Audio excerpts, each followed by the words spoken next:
By itself, Bitcoin isn't private, and criminals either don't know this or they're just way more concerned about making a quick buck. Hey, I'm Dave Hollerith. You're listening to the Bitcoin Magazine podcast. Last week, the Department of Justice announced the seizure of the largest darknet market for child exploitation content in the world. And this darknet market used Bitcoin.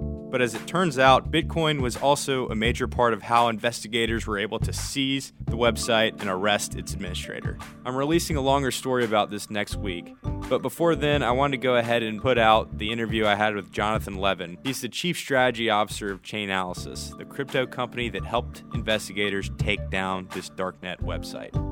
But before we get into the interview, I wanted to give a quick update. We're launching 2 new podcasts in partnership with the Let's Talk Bitcoin network. There's the Weekly Bits podcast hosted by Peter Chwaga, senior editor at Bitcoin Magazine, and the Bitcoin Happy Hour hosted by Colin Harper, associate editor and staff writer at Bitcoin Magazine. Weekly Bits is a quick dive into the week's top stories, while Happy Hour is more of a off-the-cuff, roundtable kind of conversation with drinks. It's fun. You can find both on the Bitcoin Magazine feed wherever you listen to your podcasts. In our conversation, Jonathan and I dig into the investigation, talk about how much Bitcoin was actually used, and ultimately get to the topic of whether or not darknet markets can survive with or without Bitcoin. But before we get into all that, I wanted to give a quick update about what's going on with Bitcoin Magazine over the last couple of weeks. We're launching 2 new podcasts in partnership with the Let's Talk Bitcoin network. There's the Weekly Bits podcast hosted by Peter Chwaga, senior editor at Bitcoin Magazine, and the Bitcoin Happy Hour hosted by Colin Harper, associate editor and staff writer at Bitcoin Magazine. Weekly Bits is a quick dive into the week's top stories, while Happy Hour is more of an off-the-cuff, round-table conversation with drinks. It's fun. You can find both on the Bitcoin Magazine feed wherever you listen to your podcasts. The show also has a very cool new sponsor, eToro. eToro is a trading platform doing a lot of innovative things in space. They've just officially launched in the US, and that means finally US citizens can use the platform without having to use a VPN. Even before they launched in the States, eToro was the #1 social trading platform in the world. On eToro, you can plan, trade, and learn from the best experts in the crypto community space about strategy, due diligence, and all the technical things it might take months to learn on your own. eToro gives you access to the most popular crypto assets on the market, but their virtual trading and discussion features are what really sets them apart. You can discuss and test trading strategies with a community of over 1 million traders. On top of all that, their trading fees are transparent and exceedingly low. There are no commissions or hidden fees. If you want to try it before you start trading, they offer a $100,000 virtual trading feature that lets you test out the platform and the markets. You can build your ideal portfolio with just a few easy steps on your smartphone or computer. Create your account, verify your identity, link your bank account, and start trading. It's that easy. So what are you waiting for? Head over to eToro.com to get started with your portfolio today. Now, here's my interview with Jonathan Levin. Jonathan. Hey, how's it going? Hey, man. How are you doing? I'm good. Yeah, I just got off the city bike, so I'm a little bit hot. Yeah, it's pretty early. Does this sound okay? Yeah, it sounds pretty good.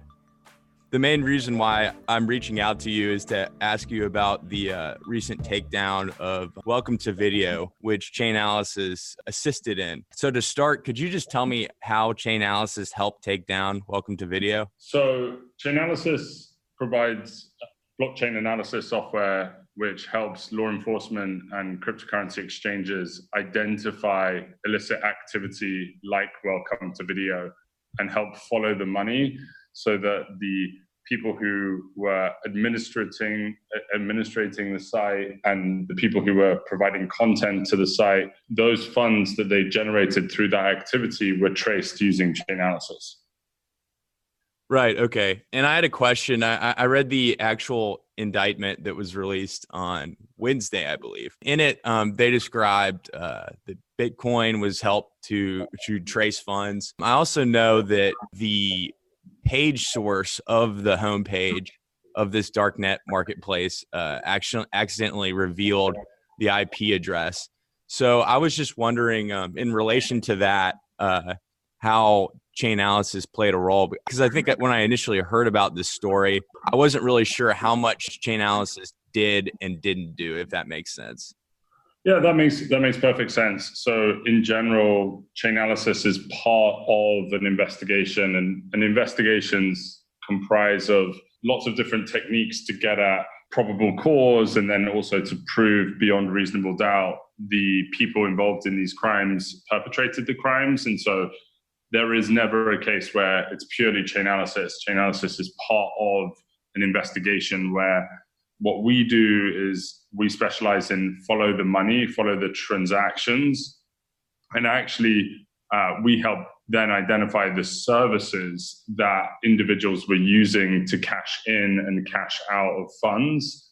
And those exchanges themselves identify who those actual individuals are. They do KYC on their customers and then can share that information with law enforcement to then go and make arrests. What we provide really is the training and software to law enforcement agencies so that those agencies themselves and the cryptocurrency exchanges can really collaborate together to build these types of investigations. So the law enforcement agencies will be using our Chainalysis Reactor product, which is a visualization software that helps them build cases where they follow the money in these investigations.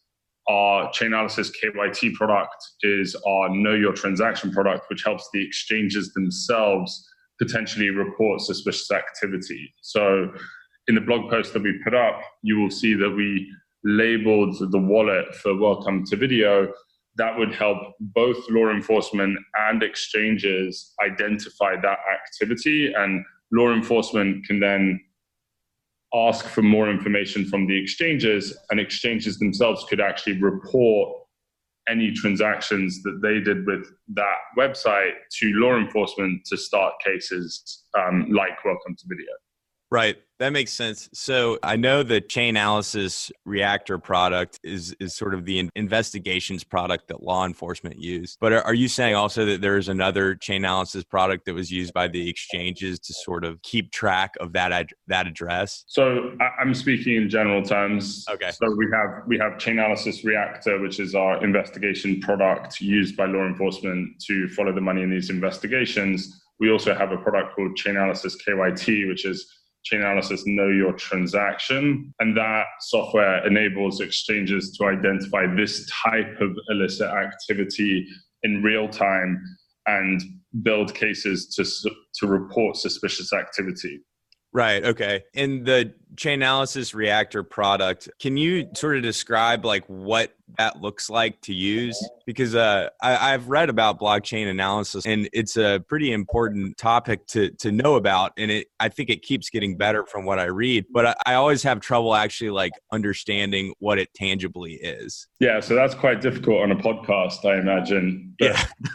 But essentially we have a user interface which really simplifies how people should be looking at cryptocurrency transactions. We group them together. We say that a specific set of transactions is done by a particular entity, and so we group that together into a nice node in a graph which shows sort of link analysis. We're looking at how have different wallets interacted over time so that you can then follow the money on a link chart with sort of nodes and vertices that you can visualize exactly what happened. And so we typically have a node per wallet, and some of those wallets we are able to attribute to real world services. So you'll see nodes in our graph that are labeled as exchanges or darknet markets. Those will be different colors, and it's visually simplified so that you don't immediately need to get into transactional details. You're looking more about what happened, how did someone source their Bitcoin, what services were being used, or where are they cashing out their funds, and being able to visualize that on a chart which has sort of nodes and links between the nodes. Yeah, that chart it's very helpful visualization of kind of the scenario. You might not know as much about this, but I was curious. I mean, I know part of your software's value proposition is helping helping law enforcement contact exchanges. I was curious, do you know if law enforcement ever contacts other darknet markets in order to try and corroborate information? So I can't really speak to all of the investigative techniques that law enforcement use. I think that the ability for law enforcement to understand what is going on in those environments is partly due to, if you listen to the press release,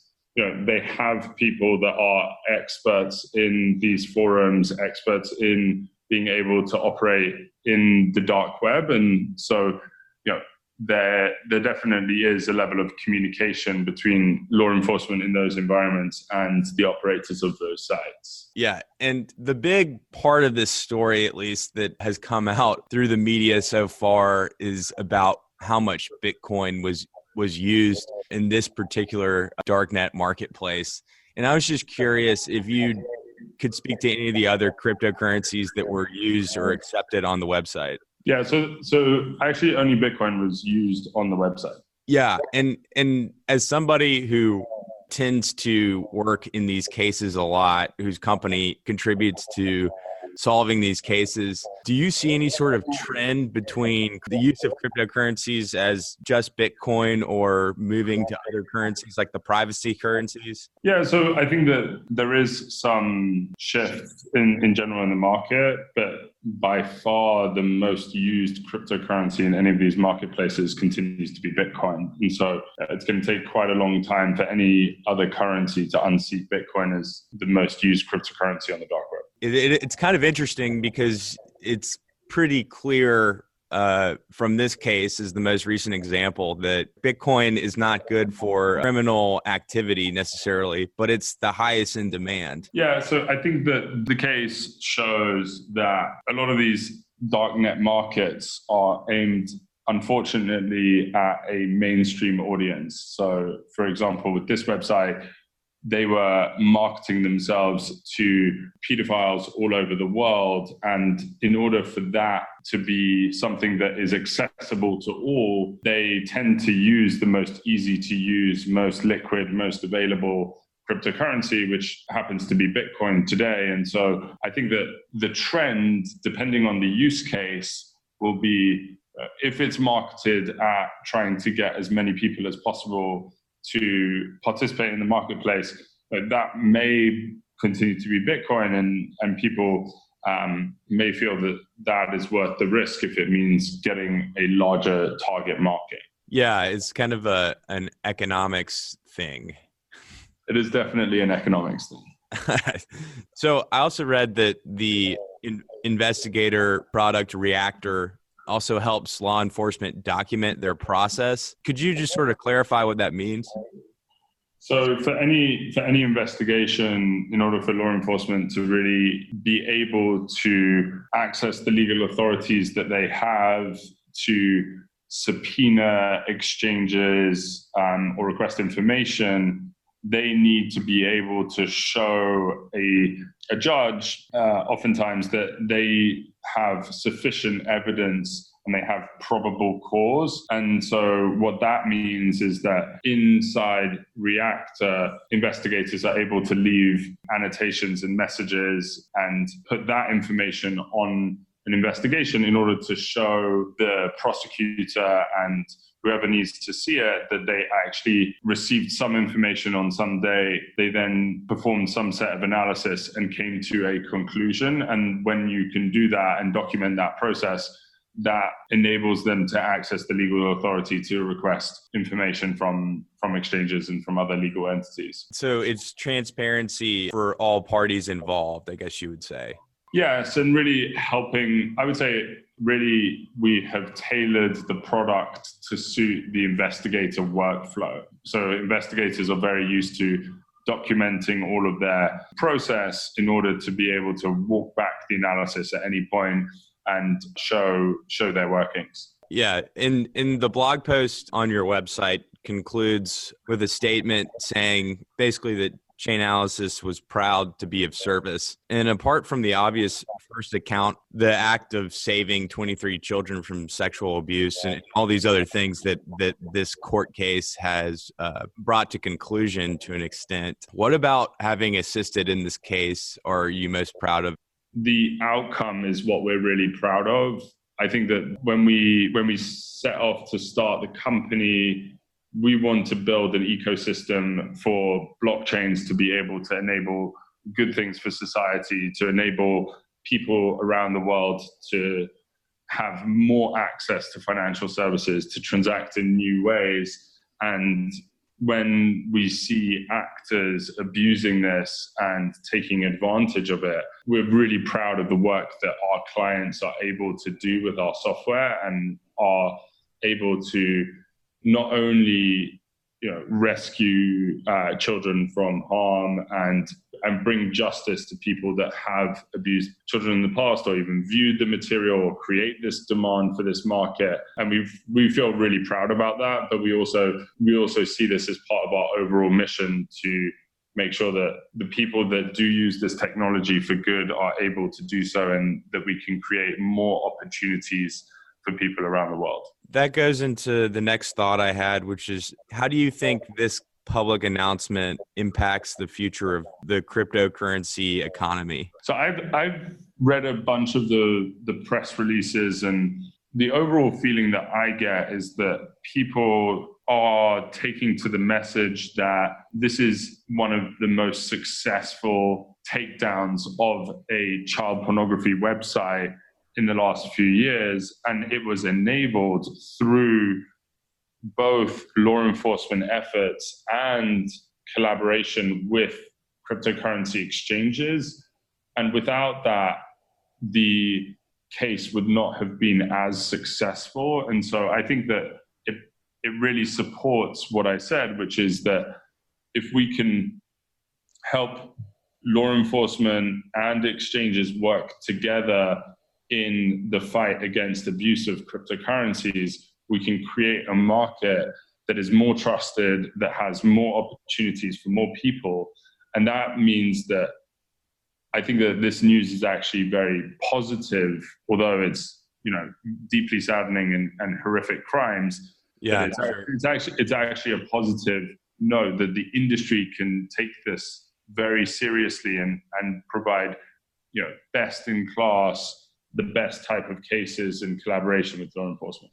Yeah, the response I've been reading has been similar in that it's not Bitcoin did this, it's Bitcoin. Well, it is Bitcoin did this, but it's Bitcoin helped take this darknet market down as opposed to this darknet market uses Bitcoin. Yeah, and I think that the part of that which is extremely important to note is that in cases like this, what the transparency of the blockchain provides with Chainalysis is the ability to size up the actual scale of the crime. And so what you're able to do in general is go from maybe it's one reported incident, maybe it's one lead in a single investigation, maybe it's one report from a cryptocurrency exchange, and build that out into the scale of case that we saw in this type of investigation. And I think that what's really important is that exchanges report on any sort of activity that they think is potentially suspicious, that people who are, for example, people listening to this podcast who are potentially hit by ransomware, that they report those types of crimes to their local police forces, and if you're in the United States, to the FBI Cybercrime Center. And that helps, through the use of Chainalysis, the blockchain shows that it might not be an isolated incident and it might be connected to something much bigger. And then that can lead to a global investigation of the scale that we're talking about in Welcome to Video. Yeah, and I'm curious about that from the cryptocurrency exchange perspective. Getting an attack like a ransomware attack, that makes sense where they would have an understanding to report that incident. But I was curious, how much do you think they're keeping track of things like this? Like how much is in their control to know their customers beyond, the basic information is what I'm saying.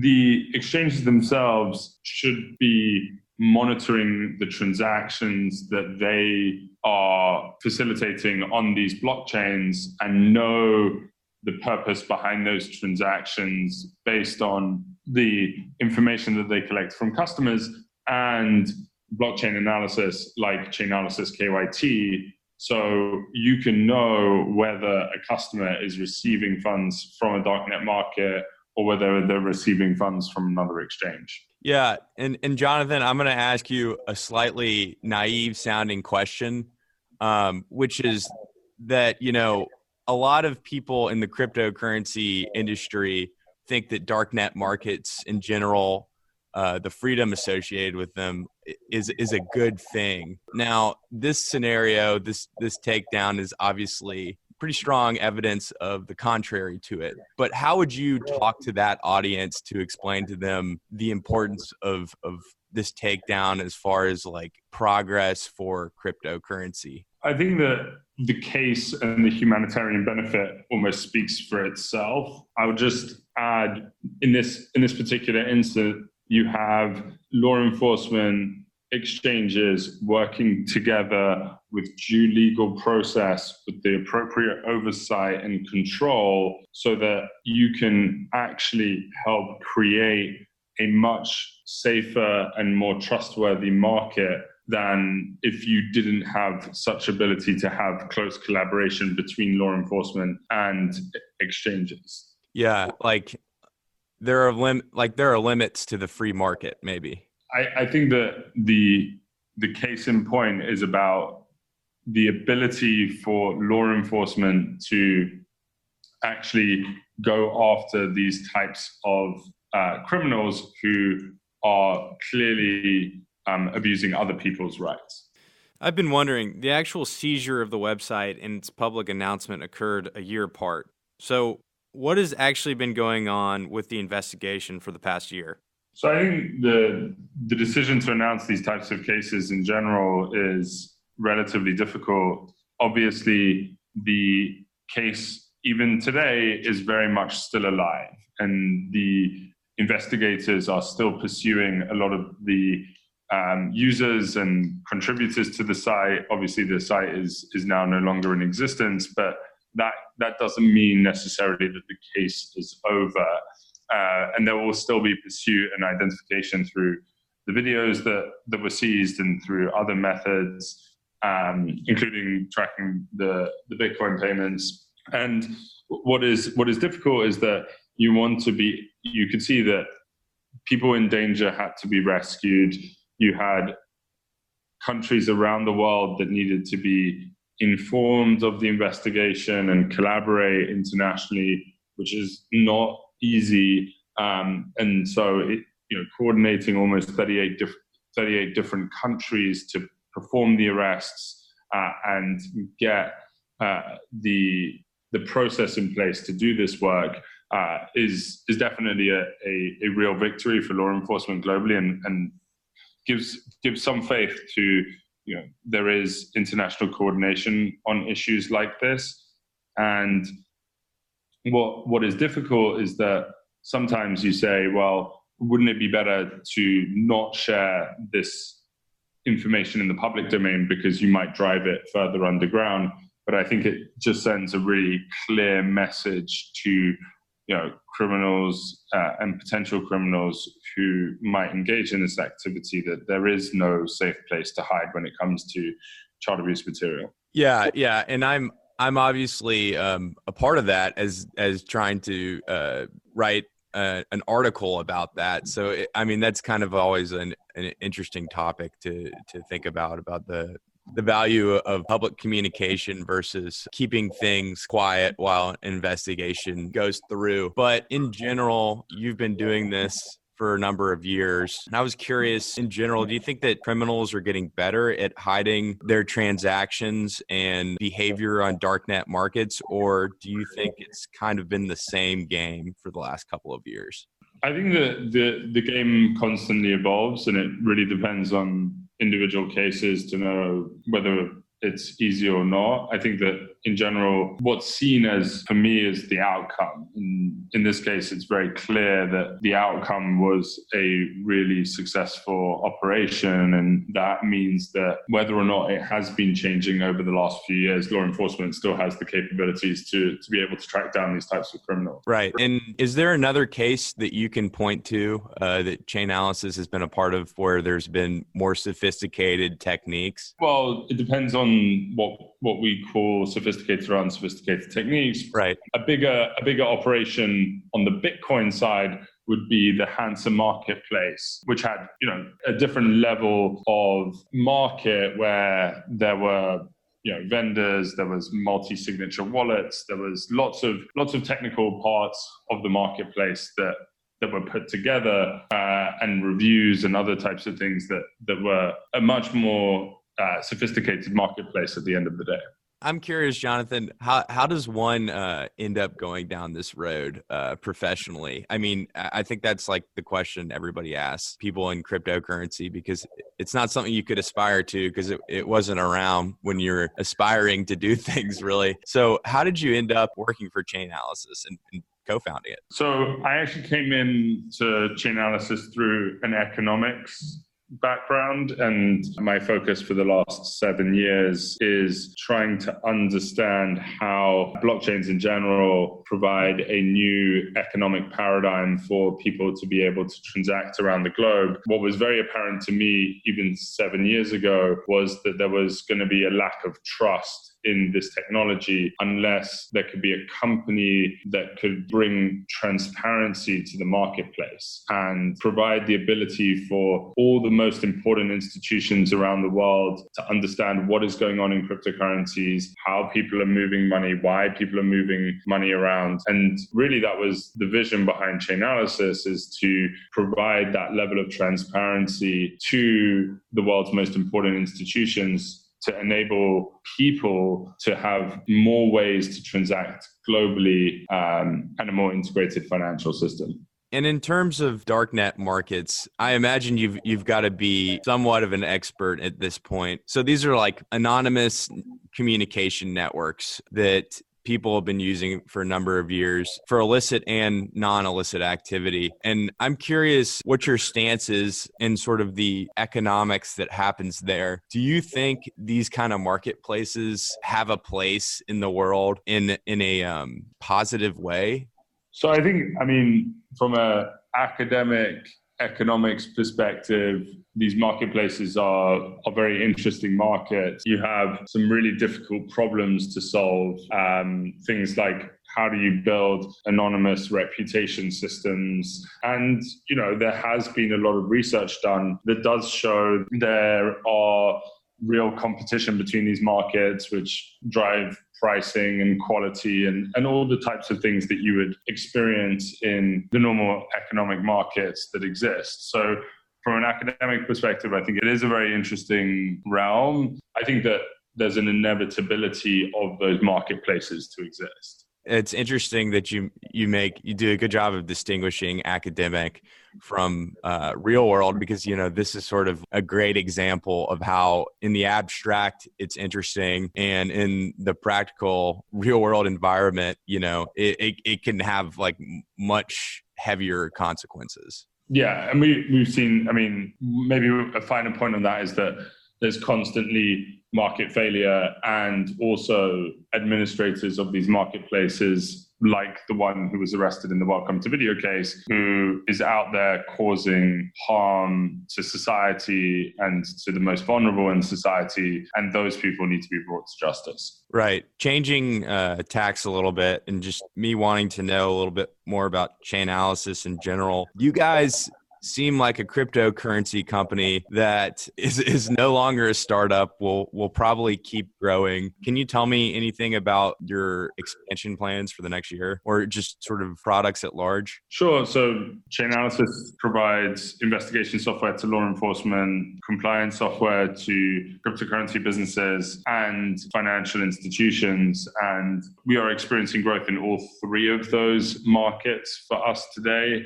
I think one thing that we find in our business is that as cryptocurrencies become more mainstream, as they start to touch more of the larger financial institutions and businesses writ large, there's constantly a need for those businesses to understand how and why people are using cryptocurrency.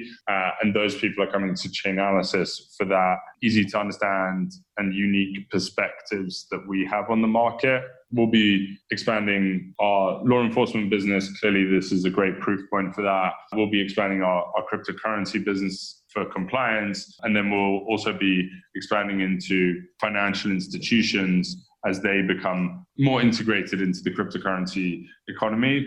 The focus for us in the short run, we continually add more cryptocurrencies to the platform beyond Bitcoin, beyond Ethereum, into other cryptocurrencies and other tokens. And we're also focused on expanding globally. We're already a global company with clients in over 40 markets, but we're building presence and continuing to expand, particularly in Asia Pacific. Is there anything like this that exists, anything like what Chainalysis does that exists or is as effective for non-cryptocurrencies? Do you know what I mean? So there are traditional anti-money laundering software providers for financial services. They typically serve individual institutions, being able to identify the types of transactions that could be potentially suspicious. Those typically serve the private sector only.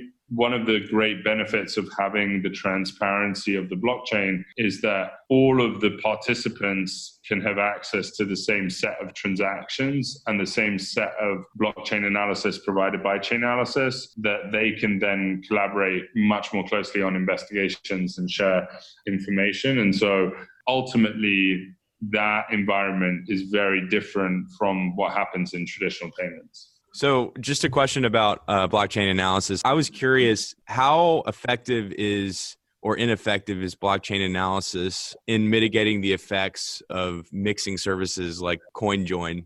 So I think in general, these are very case dependent. It really depends. And so there have been instances where CoinJoin is relatively ineffective. There are cases where CoinJoin is more effective. And so I don't think there's a blanket answer on whether blockchain analysis does or does not get through mixing services like CoinJoin. Yeah. So you saying that makes me wonder, does that have to do with maybe like the level of network size for these CoinJoins? Like if it's mixed between 2 people, it's not very effective. If it's mixed between 40 people, it's more effective. I'm just sort of postulating. Yeah, I think there's a variety of different factors that come into it. And in general, I think that we find that the implementation of the different mixing services is going to be different vulnerabilities depending on how it's implemented.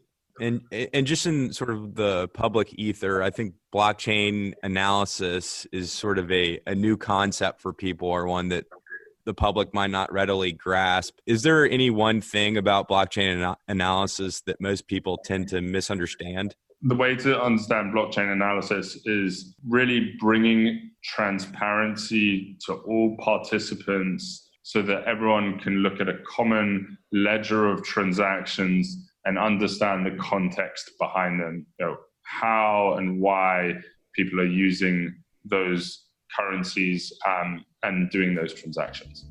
Right. Okay. Cool. Those are all my questions. Thanks so much.